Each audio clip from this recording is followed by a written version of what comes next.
Buenas noches, vamos a empezar nuestro estudio este día, ya viernes en la tarde-noche, y continuando con esa serie de doctrinas fundamentales que es necesario para todos conocer dónde estamos, por qué estamos, para qué estamos y todo lo que conlleva lo que creemos, más allá de alguna denominación, sino lo importante es tener un fundamento bíblico sólido, fuerte y estable, y que no haya, que haya ciertas diferencias entre algunas denominaciones. En general no es ninguna diferencia grave, pero, y sobre todo que no son diferencias que pongan en riesgo nuestra salvación. Pero sí es importante poder conocer en qué creemos, cuál es el evangelio, por qué estamos aquí ahora. Y bueno, dentro de esa serie son 10 temas. Hoy vamos a empezar el 7º. Ya estamos más de la mitad, ya estamos más cerca del final. Y creo que los temas más, y no porque unos son más importantes que otros, ¿no?, pero de mayor peso en cuanto a extensión, manifestación, importancia, en cuanto a quiénes son, pues obviamente fueron los 3 temas hablando del Padre, del Hijo y del Espíritu Santo. Teología, cristología y neumatología. Pero todos los demás temas no dejan de ser importantes, como bibliología, angelología, antropología, y hoy que vamos a empezar a ver hamartiología, que es el pecado. Para poder entender la salvación, que es soterología, es necesario comprender y entender hamartiología, que es el pecado, de dónde vino, por qué es, cómo es. Y de hecho de eso vamos a estar viendo toda esta. Yo creo que van a ser 2 clases, espero que así sean, porque muchas veces nos extendemos, y no porque haya la urgencia, sino por los temas y cómo se van abordando. ¿Qué es el pecado? Bueno, vamos a empezar con una oración. Bendito Dios y Padre Celestial, te damos gracias porque eres bueno, gracias porque eres excelso, eres grande. Te rogamos, Señor, que tu Espíritu Santo esté aquí. Abra nuestra mente, nuestro entendimiento, que estemos dispuestos, entendidos, con mente abierta, con un corazón abierto y humilde delante de ti para entender y comprender, y sobre todo que tu nombre sea glorificado. En los méritos preciosos de nuestro Señor Jesús. Amén. Muy bien. Y empecemos porque es el pecado. La depravación del pecado alcanzó a toda la humanidad, dejando a todos los hombres bajo la condenación y juicio divino de Dios. Y eso es importante porque el pecado es lo que hizo que la posición que teníamos delante del Padre viniera a ser rota, truncada y quebrantada. Fuimos destituidos de la gloria del Señor. Estábamos en su gloria, fuimos destituidos de su gloria. La gloria del Señor, que también viene a ser nuestro Señor Jesucristo, fuimos de Él destituidos, su imagen en nosotros fue quitada. Por eso es que ahora, cuando tenemos un encuentro personal con el Señor y recibimos la salvación por gracia, su imagen, su vida, su ser viene a estar en nosotros. Entonces, hamartiología proviene del griego hamartia, que significa errar el blanco o faltar al propósito. La hamartiología es la rama de la teología que estudia la doctrina del pecado, su origen, naturaleza, efectos y consecuencias sobre el ser humano y su relación con el Padre, con Dios. El pecado no es solo un acto, es un estado de rebelión contra el Creador. Afecta a toda la naturaleza humana y separa al hombre de Él. ¿Ok? Entonces, el pecado no es una acción, sino es un estado en el cual estamos fuera o distantes o fuera del límite del Señor. El pecado es, por definición, la falta de conformidad en acciones, pensamientos o disposición a Dios y a cualquiera de sus normas. Cualquier cosa que no sea con Él, entonces se constituye en contra de Él. ¿Me explico? Dice Romanos 3:23, por cuanto todos pecaron y están destituidos de la gloria de Dios. No hay nadie que no haya pecado. Ahorita vamos a ir avanzando sobre ese tema. Y vamos a empezar por lo primero, la realidad del pecado. El pecado es una realidad universal, una transgresión de la ley divina y una actitud de independencia frente a Dios. Nuevamente, ¿qué es el pecado? Es una realidad universal, eso es que es real, que existe, que no es un invento. Es una transgresión de la ley divina. El Señor estableció normas, mandamientos, leyes, y el transgredir, el no cumplir, el invalidar, el romper deliberadamente esos mandamientos nos vuelve transgresores de la ley. Y una actitud de independencia, esto es nuestra disposición a decir, no quiero hacer, Señor. Oye, pero mira que lo establecí y lo hablo con sumo respeto, es decir, no, gracias. Y en eso estamos transgrediendo la ley y la voluntad del Señor. 1 Juan 1:8 dice, si decimos que no tenemos pecado, nos engañamos a nosotros mismos y la verdad no está en nosotros. Esto es, todos hemos pecado. Nadie puede decir, yo no pasé por ahí, yo no estuve. Dice un dicho, si no me acuerdo, no pasó. No, si no te acuerdas, es otro problema. Pero el hecho de haberlo cometido pecado es real. El pecado de Adán y Eva. ¿Cuál fue el pecado de Adán y Eva? La desobediencia a una indicación establecida y que por ende trajo corrupción a todo ser viviente. Porque recordemos cuál fue su pecado. Recibieron una orden de esto no comerás. Y comieron. Y alguien diría, ay, pero nada más fue una desobediencia. Ajá. Pero fue un mandato en el cual estaba de por medio la eternidad del ser humano. De hecho, dice que no comieran del árbol del bien, del conocimiento del bien y del mal. ¿Y por qué?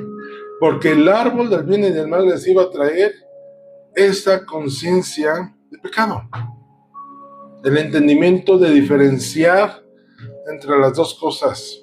El Señor, ya lo habíamos visto en las clases anteriores, nos hizo perfectos en nuestro origen, sin pecado, sin defecto, sin mancha, así nos hizo.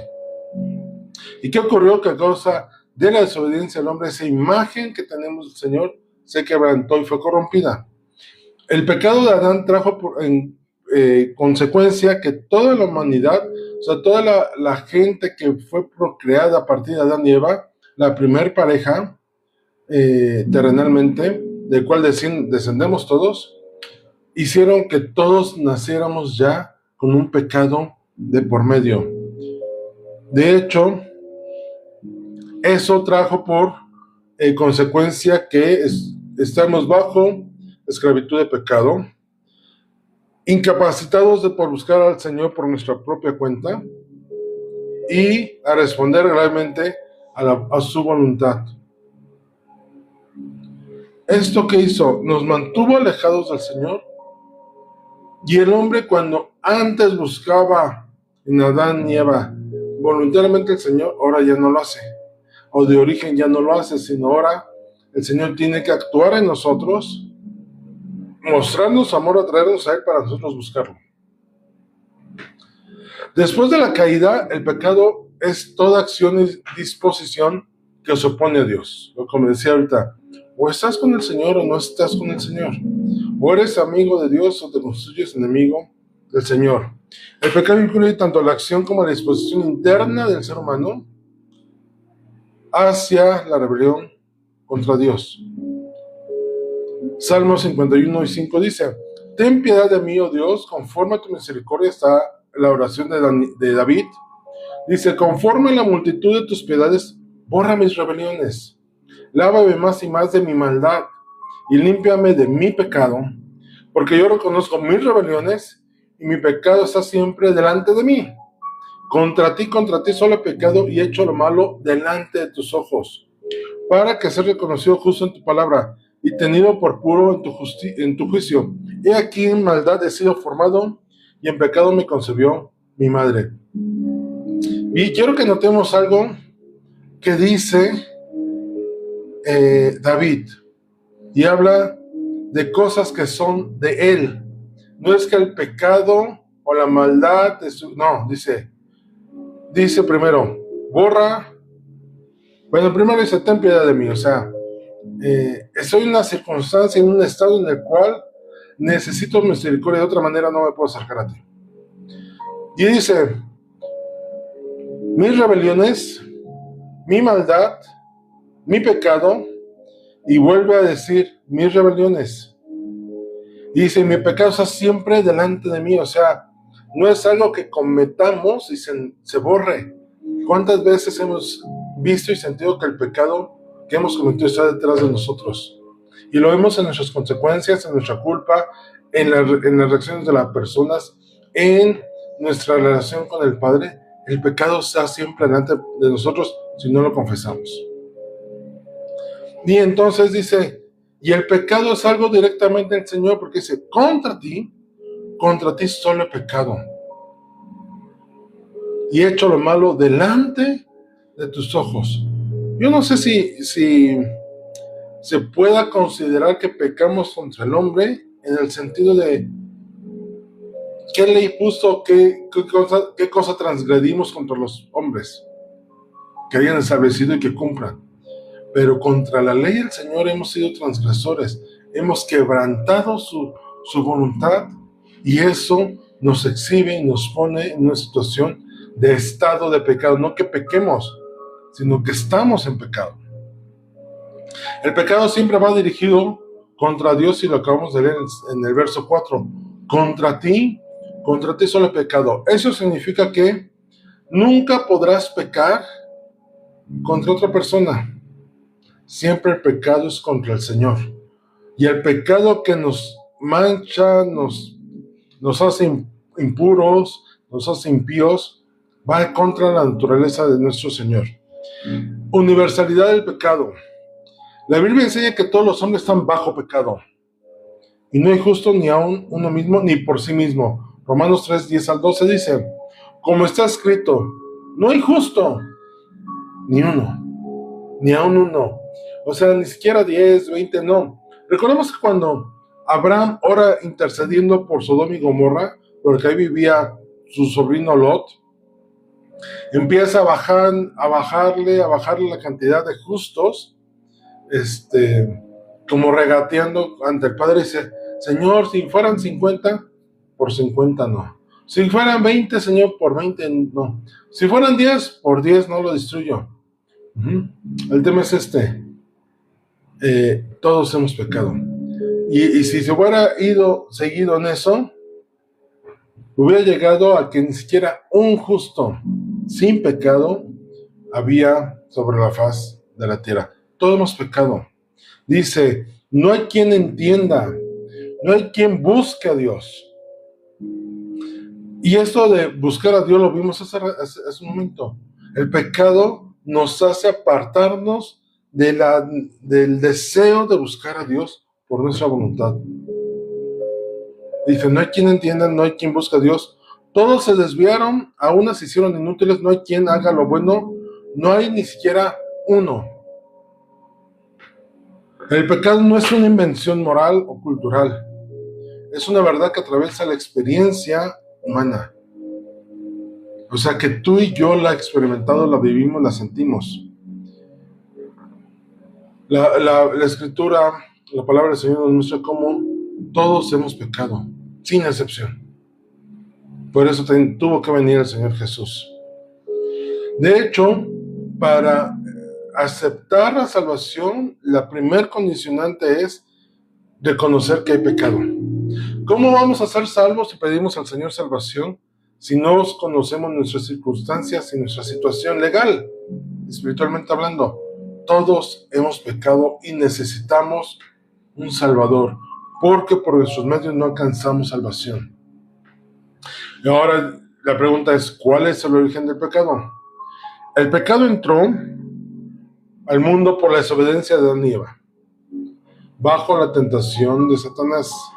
No fue creado por Dios, sino permitido como consecuencia de la libre voluntad. El Señor no creó el pecado, es la consecuencia. Recuerden que el pecado es un estado que nos tiene separados de Dios, del Padre. Adán y Eva ser rebeldes, fueron rebeldes hacia Dios, hacia el Padre. Y esto los puso en una circunstancia de la consecuencia de su voluntad. Ellos escogieron, y eso lo vemos en Génesis 3, en 1:24. Conocemos la historia y si no hay estudio de él en un momento. Dice que la serpiente Satanás a través de la serpiente engaña a Eva y le dice, no es cierto lo que les dijo el Señor. De hecho, él sabe que si comen del fruto serán como él. Y viene a atacar varias cosas. Desde la vista, darle al pecado le dio vista, les puso un deseo en el corazón malo, perverso, de querer anhelar más y hacerse iguales a Dios. ¿Y sabes qué? Les habló sobre algo que Satanás mismo había hecho. Y dice la Escritura que él quiso ser semejante al Altísimo, semejante al Padre, y poner su estrado y su trono junto al de él, ¿no? Competir con él. Y entendiendo esto, él era un ser creado.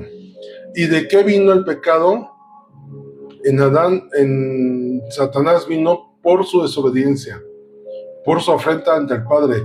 Y de la misma manera vino a tentar al hombre para que pecara y se rebelara contra Dios. Si él lo había hecho, dijo, entonces no voy a llevar toda su creación predilecta a hacerse en una circunstancia de desobediencia y rebeldía ante él. Romanos 5:12 dice, por tanto, como el pecado entró en el mundo por un hombre, Adán, y por el pecado la muerte, así la muerte pasó a todos los hombres por cuanto todos pecaron. Nadie se ha salvado, nadie está libre de pecado. El pecado de Adán es imputado, o sea, atribuido a toda la humanidad, de modo que todos los hombres son considerados pecadores por naturaleza y por posición delante del Padre. Romanos 5:18-19 dice, así que, como la transgresión de uno vino la condenación a todos los hombres, tú podrás decir, oye, pero es que, ¿por qué tenemos que llevar la culpa de Adán? Y la diferencia es esta, todos descendemos de él. Antes de él no había pecado, por él la humanidad se hizo pecadora. No es que tú y yo podamos reclamar sobre una posesión igualitaria, es decir, estar los dos juntos y decir, Señor, a los dos se nos presentó la tentación, yo no la tomé, pero él sí la tomó. Entonces bien sería dicho decir, ¿por qué tengo que pagar las consecuencias de lo que él hizo? Si estamos a la par. Pero en ese momento, él no había pecado y él abrió la puerta al pecado y nos dio a todos una condición de pecadores. La consecuencia de su pecado fue impregnada y la hemos llevado todos de generaciones en generaciones. Eso se conoce como Adán, como cabeza federal de la humanidad, es decir, Adán representaba a toda la raza humana. Y eso de federal, debes de conocer esto. El país es una federación. Esa nación, México, es una federación. Estados Unidos es una federación. Es el conjunto de todos los estados y por eso hay un gobierno federal. Y ese gobierno federal representa a todos los que habitamos dentro de este país. Entonces, cuando el gobierno federal toma una decisión ante las naciones, está diciendo, yo vengo a representación de todos ellos, y es como si ya decidimos todos y yo vengo a dar la decisión que todos tomaron. Así ocurrió con Adán. Él tenía la posición federal como cabeza federal, y él nos representaba a todos, y por eso es que todos hemos caído en la consecuencia de su pecado. Aunque la escritura explica el origen del pecado en la caída, no responde completamente a un misterio que es el misterio del mal. Romanos 8:28 dice: y sabemos que a los que aman a Dios todas las cosas les ayudan bien, esto es, a los que conforme a sus propósitos son llamados.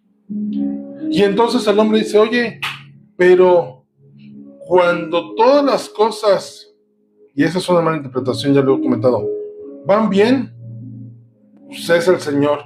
Y cuando las cosas van mal, es el Señor, o el Señor deja de actuar, o el Señor no está, o el Señor se ausentó. Ok. Dice Génesis 50:20: vosotros pensáis mal contra mí, mas Dios los encaminó bien para hacer lo que vemos hoy, para mantener en vida a mucho pueblo. Dice, ustedes pensaron mal.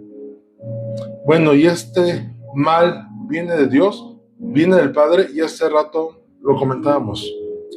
No es que el Señor haya creado el pecado, ha conservado el pecado como consecuencia a la libre voluntad del hombre.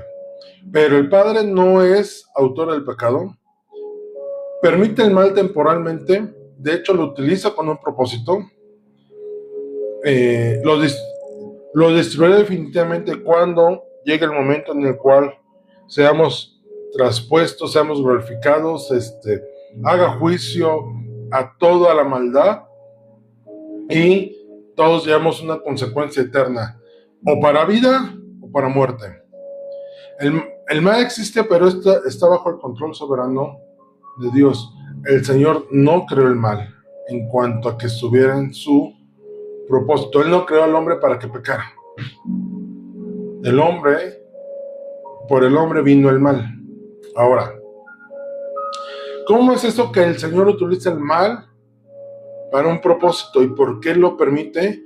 Uno, lo permite para crear en nosotros disciplina y abrirnos entendimiento. Sabemos esto, un ejemplo sencillo. Meter la mano al fuego nos quema. No es bueno porque la piel físicamente sufre un daño. Ahora, ¿por qué metemos la mano al fuego? Si sabemos que quema, porque lo jugamos al vivo. ¿Qué ocurre cuando nos quemamos? Nos curamos, nos ponemos una venda y entonces entendemos por la experiencia de habernos quemado, haber desobedecido a la indicación de no meter la mano al fuego. Ahora entendemos. Y ahora dime si alguien más vuelve a meter la mano al fuego. Oye, pero estuvo mal que te pegas. La consecuencia de haber metido la mano fue que te quemaste. La consecuencia no fue buena, fue mala. Bueno, pues esa consecuencia mala, el Padre la utiliza para crear en nosotros sabiduría y temor de Él. Por eso dice Romanos 8:28, que para el Señor, a los que aman a Dios, todas las cosas les ayudan bien. Y nosotros tendemos a esto, ponerle la clasificación de cosas buenas o malas. Y cuando son malas, decimos, ay, el Señor no está conmigo. Para el Señor no hay clasificación de cosas. Para el Señor son cosas. Y a los que amamos al Señor, a los que estamos en sus caminos, hemos entendido, hemos experimentado y hemos vivido que aún dentro de las cosas malas, aún dentro de las consecuencias de nuestros pecados, aún dentro de la maldad que llegamos a hacer, el Señor utiliza eso para un propósito en nuestras vidas. De hecho, date cuenta, hay algunas personas que hasta que no caen en la cárcel, por ejemplo, entienden y dicen, ahora entiendo que todo lo malo que hice me trajo esas consecuencias. Y el ser humano es así, tiende a esto. No es que el Señor haya creado el mal, no es que el Señor haya creado el pecado, no es que el Señor lo haya puesto a nuestro alcance y a nuestra disposición y que lo hagamos desmedidamente, nosotros no. Pero utiliza eso para Él glorificarse y crear un propósito en nosotros. Satanás tampoco creó el pecado. Satanás fue el primer ser en rebelarse contra Dios y es el principal tentador del hombre. De hecho, en Génesis vemos cómo él puso la tentación en la mujer. Le puso la oportunidad de ser rebelde. Vamos a ver si lo haces o no lo haces. La retó, si la quieres ver de esta manera. Juan 8:44 dice: vosotros sois de vuestro padre el diablo, y los deseos de vuestro padre queréis hacer. Él ha sido homicida desde el principio, y no ha permanecido en la verdad, porque no hay verdad en él. Cuando habla de mentira, de suyo habla porque es mentiroso y padre de mentira. Y está hablando de la naturaleza de Satanás después de estar en un lugar de privilegio y ser rebelde ante el Señor. Él cometió pecado. Él hizo lo malo delante de los ojos del Señor. Y entonces viene lo que les decía hace un momento. Entonces, ahora voy a hacer y contaminar su creación que está en relación con el Padre para que se revele como yo lo hice. 1 Pedro 5:8 dice: sed sobrios y velad, porque vuestro adversario, el diablo, como león rugiente, anda alrededor buscando a quien devorar. Y esto es, el diablo quiere que tú te rebeles y estés en pecado el mayor tiempo posible ante el Señor. Que estés rebelde, que estés en un estado de apartado y de rebeldía ante el Padre. Su función es tentar, engañar y acusar. Satanás influye en el pecado, pero el hombre es responsable de sus decisiones. Nosotros no pecamos porque el diablo nos haga pecar. Entendamos esto. Es que el diablo me hizo pecar. No es cierto. Tú decidiste. Tú y yo decidimos qué hacer y qué no hacer. Tú y yo decidimos ceder a la tentación, ceder a nuestros deseos pecaminosos, ceder a la maldad que reina en nosotros, ceder a la impiedad que mora en nosotros. Nosotros decidimos hacerlo.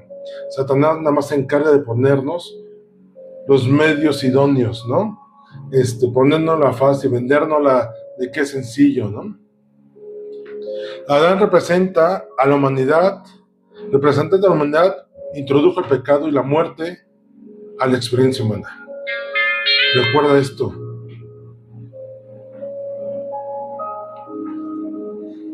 Y entonces, recordemos esto: Adán pecó porque él quiso. Sí, fue tentado por Satanás, pero el hombre decidió. De hecho, la escritura es muy clara con este, que Eva le presenta el fruto, y Adán dice: pues va, me lo he hecho, ¿no? Literalmente fue lo que hizo. Cuando él puede haber dicho: no, Eva, espérate, no hagas esto, estás mal.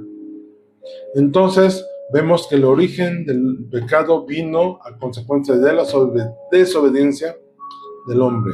Y ahora, veamos la naturaleza del pecado. El pecado es la corrupción moral y espiritual del hombre que afecta a su mente, voluntad y emociones. Y se manifiesta como rebelión contra Dios y perversión interior. Veamos esto, entendamos esto. El pecado mora y se activa y se manifiesta en la mente, en la voluntad y en las emociones, y esto es en el alma. El alma tiene emociones, sentimientos, voluntad y mente. Esto es lo que hace y conjuga el alma. Y ahí es donde se propicia todo. Ajá. Y entonces es lo que nos hace ser rebeldes delante del Señor y nos trae una depravación, y es una corrupción que va de mal en peor, nos lleva de un estado a un estado peor. Consecuentemente, depravación es algo que va hacia abajo y su fin no es bueno. De hecho, es todo lo contrario, es ir creciendo en lo malo. 1 Juan 3:4 dice: todo aquel que comete pecado infringe también la ley, pues el pecado es infracción de la ley. ¿De cuál ley? De la ley del Señor. De hecho, trae corrupción al corazón humano. Jeremías 17:9. Engañoso es el corazón más que todas las cosas, y perverso. ¿Quién lo conocerá? Y perverso es que es malo. Marcos 7:21-23 dice: porque de dentro del corazón de los hombres, ¿y qué es lo que está dentro del hombre? su alma. Cuando se habla del corazón del hombre, no se habla del órgano físico, sino se refiere a la parte almática. Salen, fíjate de dónde salen. Del corazón salen los malos pensamientos, los adulterios, las fornicaciones, los homicidios, los hurtos, las avaricias, las maldades, el engaño, la lascivia, la envidia, la maldicencia, la soberbia, la insensatez. Todas estas maldades de dentro salen y contaminan al hombre. ¿Y sabes qué significa? Que no solamente el que salgan y se manifiesten te dejan el plato limpio, ¿no? No es como que, ay, esto no me gustó de la comida, la aviento para afuera, ¿no? Y esto está, no, sino hacia adentro produce un daño. Literalmente deja el plato sucio.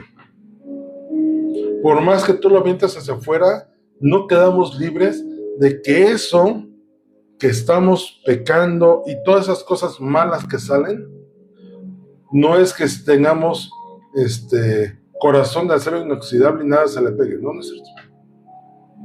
La realidad es que nos daña internamente todo lo que hacemos. De hecho, de lo que hay en nuestro corazón es lo que sale. Romanos 7:7 dice: ¿qué diremos pues? ¿La ley es pecado? De ninguna manera. Pero yo no conocía el pecado sino por la ley, porque tampoco conociera la codicia si la ley no dijere, no codiciarás. La ley del Señor, los mandamientos, no son pecado. De hecho, nos exponen al pecado. Nos exponen al pecado. Hay una ley y reglamentos en cada país, ¿no? Por ejemplo, aquí en México hay un reglamento de tránsito, el cual nos dice que circules del lado derecho, que las vueltas a la derecha, que a la izquierda, que los pasos peatonales, etcétera, etcétera, etcétera, ¿no? Lo conocemos. Si yo voy a otro país y yo me paso un alto allá, yo no puedo decir, es que no sabía cómo se aplica aquí la ley. No. Pero eso no te exime de la ley. O el clásico, es que yo no sabía que dar vuelta a la derecha era una infracción. Bueno, pues ahora lo conoces porque el reglamento lo dice. Conocer las leyes, mandamientos y decretos que hay en nuestro país nos ayudan a saber qué cosas sí, qué cosas no podemos hacer. De hecho, cuando salen, no es malo, de hecho yo te recomendaría, si en un momento tienes la oportunidad de leer la Constitución mexicana, podrás darte cuenta a qué tienes derecho y qué cosas no te protegen, ¿no? O qué cosas aplican. Bueno, la realidad de la ley de la Constitución nos protege, pero te dan a saber qué cosas, si haces fuera de ello, se vuelve una transgresión a la Constitución y a las leyes y a todos los reglamentos que se desprenden en la Constitución. Nos volvemos transgresores. ¿Dónde dice que si robamos vamos a la cárcel? Pues hay un derecho penal y un derecho mercantil, hay un derecho civil, hay un derecho en el cual establece las condiciones en las cuales regula qué cosas podemos hacer y qué cosas no. Por ejemplo, si yo estoy casado bajo una ley, una normatividad civil, y dice que si yo cometo adulterio, entonces puedo tener un divorcio. Es un causal de divorcio. ¿Y cómo sé que si adultero, la ley me castiga? Porque hay un reglamento. Entonces, por eso Pablo dice, yo conocí el pecado cuando vi en la ley lo que podía hacer y lo que no podía hacer. Y entonces fue cuando fue exhibido, fui impactado a decir, eso es pecado. A lo mejor hay personas que nunca supieron, y es real, nunca supieron que tener un ídolo en su casa, una imagen, era pecado. Nunca conocieron de la ley, nunca leyeron la Biblia, pero cuando llegan a la Biblia y leen Éxodo 20, dice, no te harás imagen en ninguna semejanza. Y hay gente que da ese testimonio que lee aquí, voltea y dice, esa imagen es pecado, de acuerdo a lo que dice la palabra del Señor. Y en ese momento van y la tiran. Nosotros conocemos el pecado cuando la ley nos da luz al respecto, no que la ley sea pecado. De hecho, la ley nos evita, busca evitarnos el pecado, busca evitarnos mal, que hagamos mal o que el mal venga sobre nosotros. Dios ha puesto una ley moral en el corazón del hombre, aún sin revelación escrita. Romanos 2, 14 a 15 dice: porque cuando los gentiles que no tienen ley hacen por naturaleza lo que es de la ley, esos, aunque no tengan ley, son ley para sí mismos, mostrando la obra de la ley escrita en sus corazones, dando testimonio de su conciencia y acusándoles y defendiéndoles sus razonamientos. ¿A qué se refiere esto? Dice el Señor, dice el Señor en la Escritura que hay hombres, y le está hablando Pablo a los romanos, dice: oigan, hay personas que sin conocer la ley del Señor honran al Señor. ¿Y cómo es esto? Porque el Señor mismo en nosotros puso su ley moral. ¿Cómo sabe alguien que no es converso que robar es malo?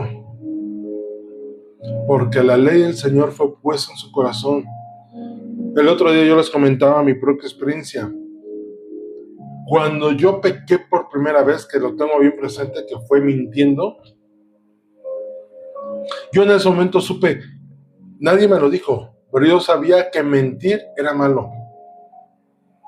Y por ocultar el daño que hice, yo cometí pecado, yo mentí. Nadie me había dicho hasta ese momento. Yo no entendía que era mentir, porque a lo mejor mis papás lo hacían, a lo mejor mis hermanas lo hacían, a lo mejor la gente lo hacía, pero yo no entendía que mentir era decir lo que no era cierto, no decir la verdad. Y cuando yo mentí por primera vez, que oculté información, dije: no es cierto, yo no sé quién lo rompió. En ese momento algo en mi interior me dijo: estás pecando, eso no está bien. Digo, ya conocía el Evangelio, pero yo soy consciente que a lo mejor la Biblia no lo había visto, o no lo había entendido, hasta que lo hice. ¿Por qué? Porque el Señor ha puesto su ley en nuestros corazones, en mi corazón. Romanos 1, 19, 20 dice: porque lo que de Dios se conoce les es manifiesto, pues Dios se los manifestó. Porque las cosas invisibles de Él, su eterno poder y deidad, se hacen claramente visibles desde la creación del mundo, siendo entendidas por medio de las cosas hechas, de modo que no tienen excusa. Lo que se conoce manifiesto al Señor es porque Él lo manifestó. Su ley nos la dio en nuestros corazones. Por eso, aunque no conozcamos su ley, cuando hacemos algo malo sabemos que está mal. Hay algo en nosotros que dice: oye, esto no. Todos tenemos conocimiento. Eso implica que todos tenemos conocimiento básico del bien y del mal. Aún hay naciones que han hecho sus constituciones, sus leyes, sin conocer al Señor, pero teniendo un conocimiento del bien y del mal intrínseco. Nadie tiene excusas delante del Señor para decir: es que no sabía. No, no es cierto, porque el Señor va a decir: pues yo te lo puse en tu corazón. Yo te hice y te puse de mí en ti. El pecado es universal porque la revelación moral de Dios también lo es. La parte moral del Señor es conocida por todos. Que si Él es bueno, que si Él no miente, que si Él es amoroso, misericordioso, que si Él es protector de los... Todo el mundo lo sabe. Hay un caso ahorita que salió, no sé si lo han visto, de esta muchacha joven española que le hicieron eutanasia a sus 24 años. Y esta decisión vino porque fue violada, fue abusada sexualmente y no la atendieron bien. Y la culpa que traía la hizo tratar de suicidarse. No se pudo suicidar, quedó lastimada físicamente. y entonces sus circunstancias de vida ya no eran las idóneas y por eso ella legalmente luchó por poder tener un procedimiento de eutanasia. Y yo me preguntaba, hoy vi la noticia y vi algunos comentarios, de hecho comenté algo al respecto,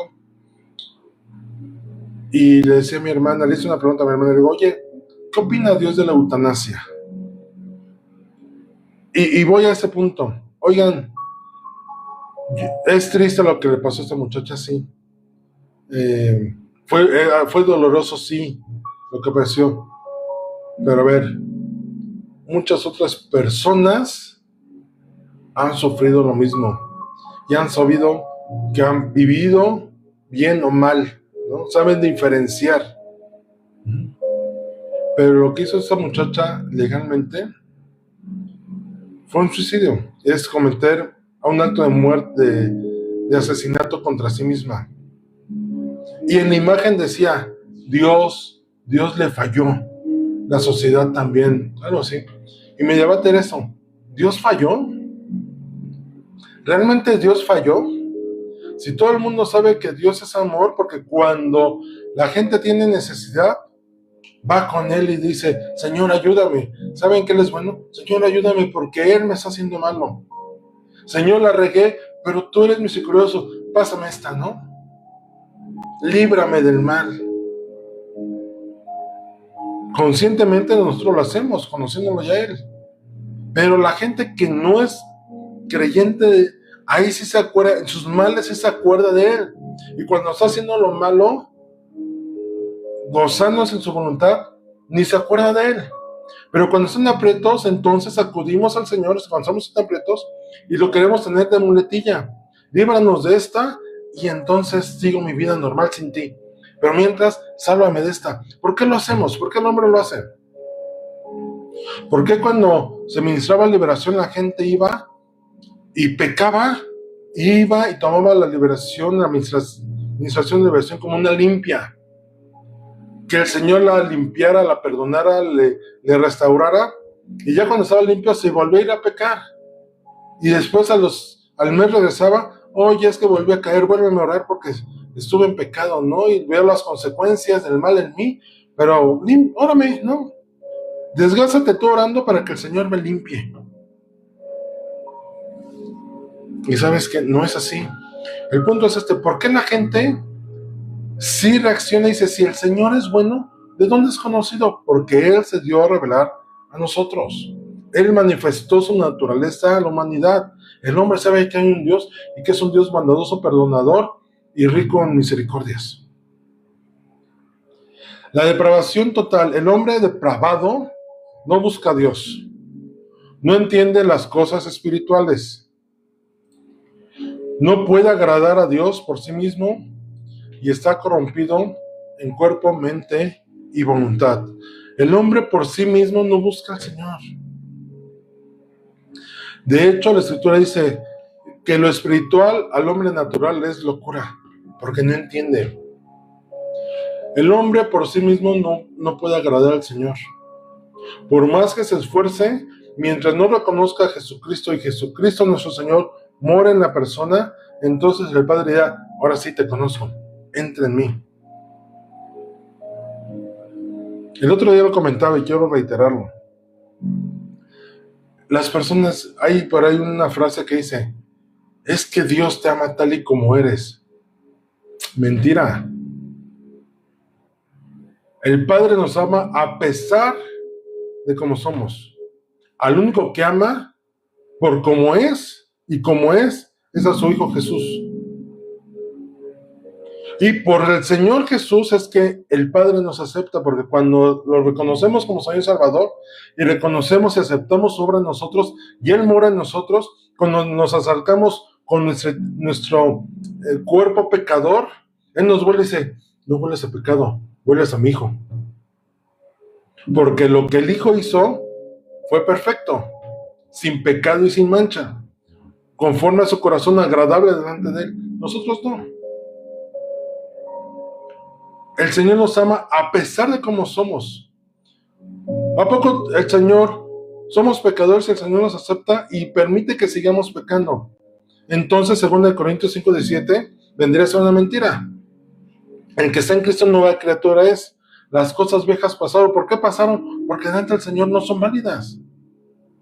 Dice aquí, todas son hechas nuevas. Si el hombre viejo fuera tan bueno y hubiera algo bueno en nosotros, ¿por qué no conservamos nada? El hombre es malo por naturaleza. El pecado está en nosotros. Por nosotros mismos no agradamos al Señor. De hecho, nuestras acciones son trapos de inmundicia. Sube un olor fétido delante de Él. Porque estamos corrompidos en cuerpo, mente y voluntad. Dice Pablo, lo que quiero hacer, no hago. Lo que no quiero hacer, eso hago. ¿Por qué? Por el pecado que mora en mí.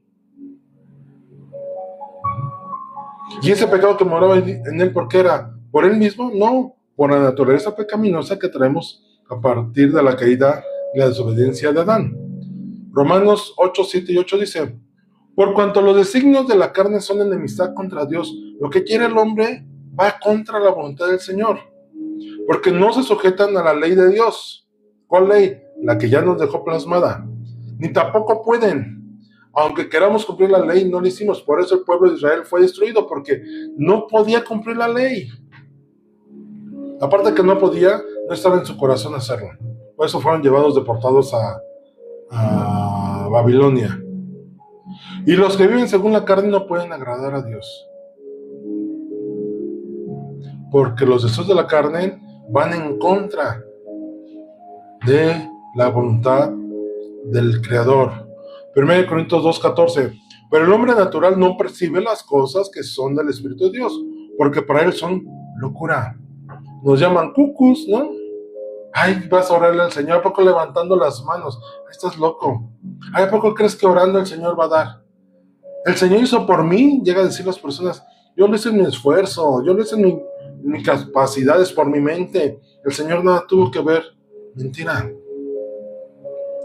Les son locura cuando decimos, el Señor te bendijo, el Señor te permitió hallar gracia. Ay, no, el Señor, ¿qué va a estar haciendo por mí?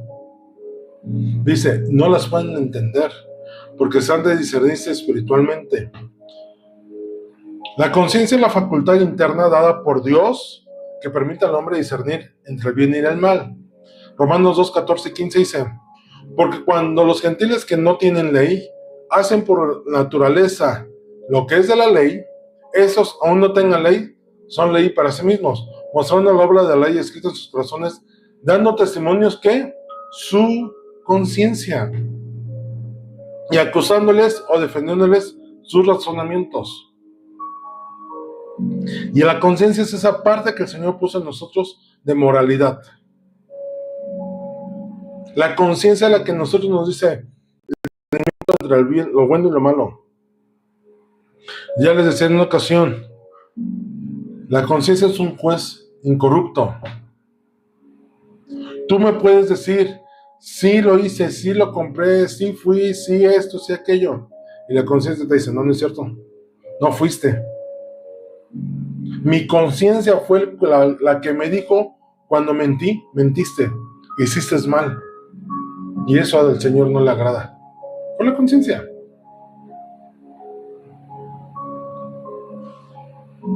La conciencia es la que te dice, no es cierto, lo hiciste tal cosa con tal intención.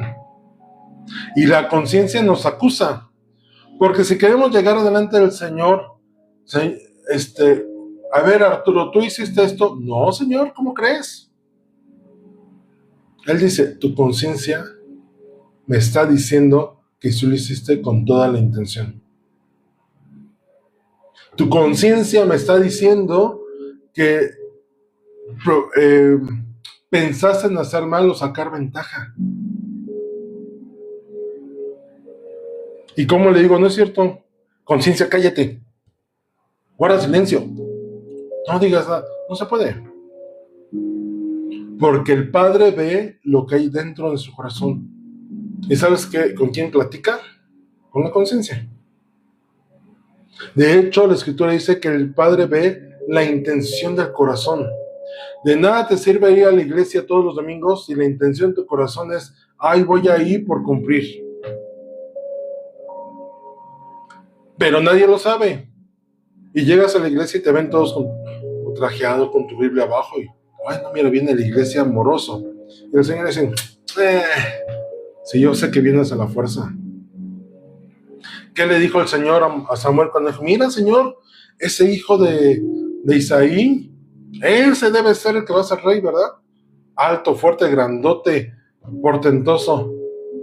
Y el Señor dijo, no, yo no veo eso. Yo veo lo profundo del corazón. Podrá ser el mejor prospecto externo, pero internamente es el peor. Dice el Señor, yo prefiero un buen prospecto interno y el exterior viene al segundo término. ¿Y sabes qué? Cuando es así, cuando hay una buena disposición en el interior, el exterior se embellece. Porque David era agradable ante los ojos del Señor, con un corazón conforme al corazón del Señor, con una conciencia agradable delante del Señor. ¿Y sabes qué? La gente lo veía apuesto, guapo, de buen semblante y buena disposición. Por eso lo seguían.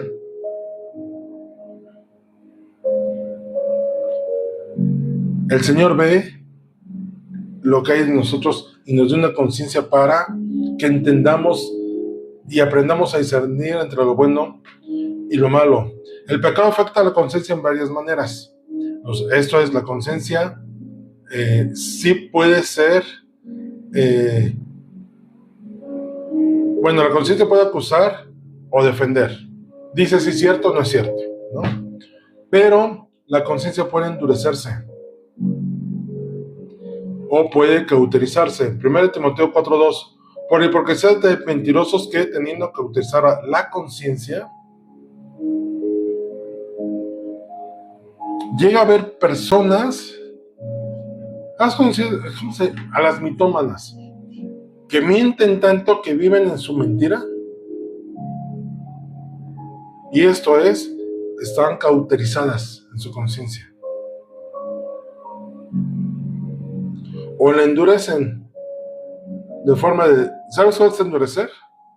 Que saben que sí es cierto y dicen, no es cierto, no es cierto, no es cierto. Oye, tú agarraste, no es cierto, yo no fui, yo no. Y se lo creen.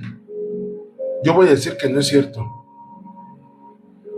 Eso es endurecer la conciencia. De hecho, la conciencia puede contaminarse.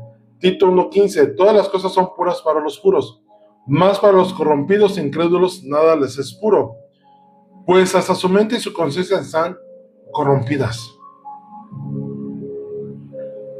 Es tal la maldad que puede haber en las personas. Voy a corregir algo que dije, porque lo dejé muy abierto. La conciencia es incorrupta cuando hay en nosotros, porque este dicho lo he dicho, valga la redundancia, hablando entre personas que conocemos el Evangelio. Y los que conocemos el Evangelio, la conciencia no nos deja mentir. Es incorrupta en ese aspecto. Pero por una persona del mundo, no había complementado esto. Yo también de colación. Por una persona del mundo, hacer lo malo le es bueno. Date cuenta. Hay personas que viven haciendo lo malo y es su naturaleza, es su estándar de vida. Pero para los que tenemos conciencia en el espíritu, la conciencia no nos deja, no la podemos engañar. La conciencia nos dice, no es cierto, no es cierto. Pero para que se haya pervertido en su corazón,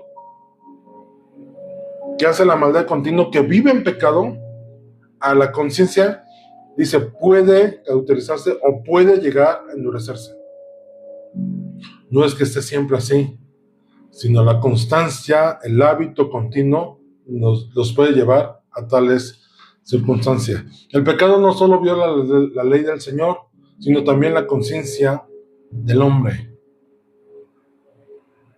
Hay gente, el otro día me preguntaba, ahora que agarraron al Mencho, que fue noticia, ¿el Mencho tenía conciencia de pecado o no tenía conciencia de pecado? Porque él mataba ya así, era su estándar de vida, su común, ¿no? Voy a terminar esto. este tema.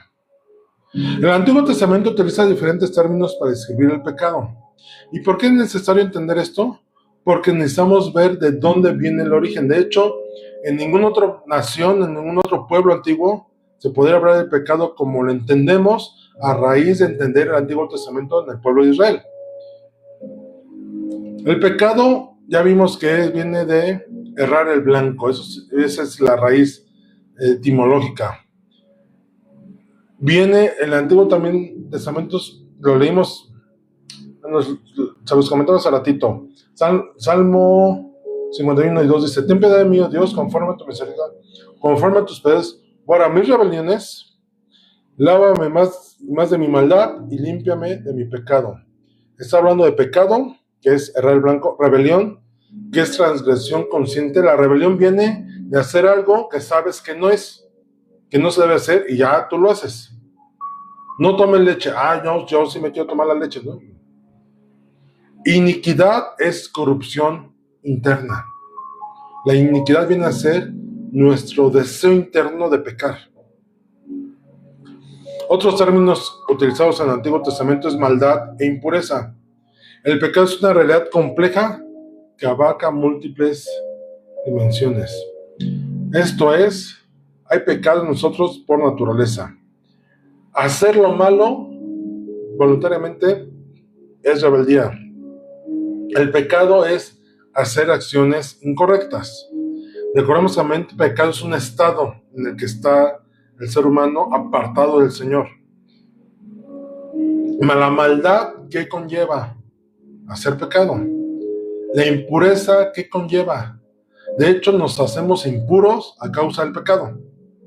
Cometimos pecados y nos ensuciamos. Traemos impureza en nuestras vidas. Concluyendo esto, el pecado no solo se evidencia en actos externos, sino que nace en el interior del ser humano. La raíz de todo está en el corazón corrompido, no solo en las acciones. Si tú haces una acción pecaminosa es porque en tu corazón la trabajaste, la maquinaste. Tu concupiscencia te hizo hacerlo. Por eso es que necesitamos un cambio completo, una regeneración completa de nuestro interior. Podríamos estar externamente regenerados, pero si internamente no lo estamos en problemas, estamos en pecado. Solo el Espíritu Santo puede transformar esta naturaleza pecaminosa en nosotros. Y esto viviendo en el Espíritu día con día. Vamos a dejarlos aquí. Vamos a orar. Bendito Dios, Señor del cielo y de la tierra, Creador del universo, damos gracias por el que nos das perdón a nuestros pecados. Señor, quizá antes no habíamos entendido, ni habíamos estudiado, ni habíamos comprendido, ni habíamos puesto interés en saber sobre el pecado y lo habíamos dejado solamente en una acción que no te agrada. O solamente dejar lo malo, hacer lo malo. Señor, pero es necesario entender por qué estamos en esa naturaleza pecaminosa, por qué, de dónde se originó, de dónde viene, cómo nos afecta, cómo nos daña, qué consecuencias hay. Y eso lo vamos a seguir viendo. Pero, Señor, gracias por tu perdón de nuestros pecados. Porque estamos conscientes, nuestra conciencia nos ha dicho que hemos hecho lo malo delante de tus ojos. Tu conciencia nos ha acusado, nos ha hecho saber y te ha hecho saber las intenciones de nuestro corazón. Perdónanos, Señor, cuando hemos sido malos. Y, Señor, que podamos seguir creciendo en tu conocimiento para vivir una vida plena en ti. En los méritos preciosos de nuestro Señor Jesús. Amén.